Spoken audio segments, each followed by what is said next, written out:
ఈ ప్రపంచంలో 800 కోట్ల పైబడి జనాభా ఉన్నా కూడా ప్రతిరోజు 2,86,000 మంది కొత్త వాళ్ళు పుడుతున్నారు. ప్రతిరోజు 1,36,000 మంది చనిపోతున్నారు. వాళ్ళందరూ నరకానికే వెళ్ళిపోతున్నారు. కేవలం నువ్వు సువార్త ప్రకటించకపోవడం వలనే. వాళ్ళందరికీ లెక్క ఉంది. నీ ఇంటి పక్కన త్రాగుబోతులు పెట్టాడు దేవుడు కావాలనే, నీ ఇంటి పక్కన వ్యభిచారులు పెట్టాడు కావాలనే, నీ ఇంటి పక్కన అబద్ధికుల్ని మోసగాళ్ళని పెట్టాడు కావాలనే.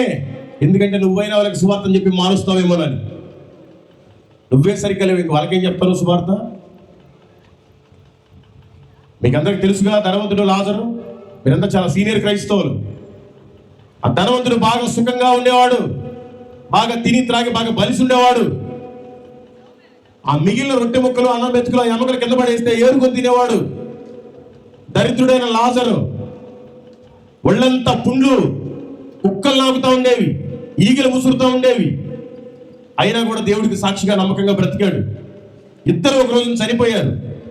అబ్రహాము రొమ్మును కొనిపోబడ్డాడు ఈ దరిద్రుడు. ధనవంతుడేమో పాతాళానికి వెళ్ళిపోయాడు.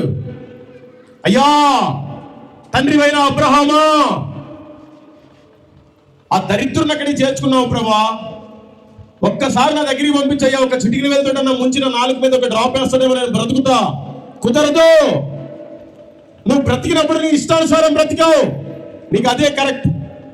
సరేనయ్యా, నేనంటే ఇక్కడ యాత్ర పడిపోతున్నాను. నాకు 5 సహోదరులు ఉన్నారు ప్రభా, వారికైనా సువార్త ప్రకటించడానికి ఆ దరిద్రుని ఒకసారి భూమి మీదకి పంపించయ్యా. కుదరదు. నువ్వు బ్రతికినప్పుడే నీ ఇంట్లో వాళ్ళకి సువార్త ప్రకటించుకోవాలి, నీ బంధువులకు సువార్త ప్రకటించుకోవాలి, నీ మిత్రులకు సువార్త ప్రకటించుకోవాలి. నువ్వు చచ్చిన రోజున వాడికి సువార్త ప్రకటించే వాళ్ళు ఎవరో లేరు. మరి మీ ఇంట్లో వాళ్ళందరికీ సువార్త ప్రకటించుకున్నావా? మీ ఇంట్లో వాళ్ళందరూ దేవుడిని నమ్ముకున్నారా? మారు మనసు పొంది బాప్తిసం తీసుకున్నారా? మందిరంలో సాక్షిగా ఉన్నారా? లేరు అంటే ఇంకా నువ్వు పాపిగానే ఉన్నావు, నువ్వు సాతాను బిడ్డగానే ఉన్నావు. ఇది హెచ్చరిక, తెలుసుకోండి, లేకపోతే చాలా కష్టం.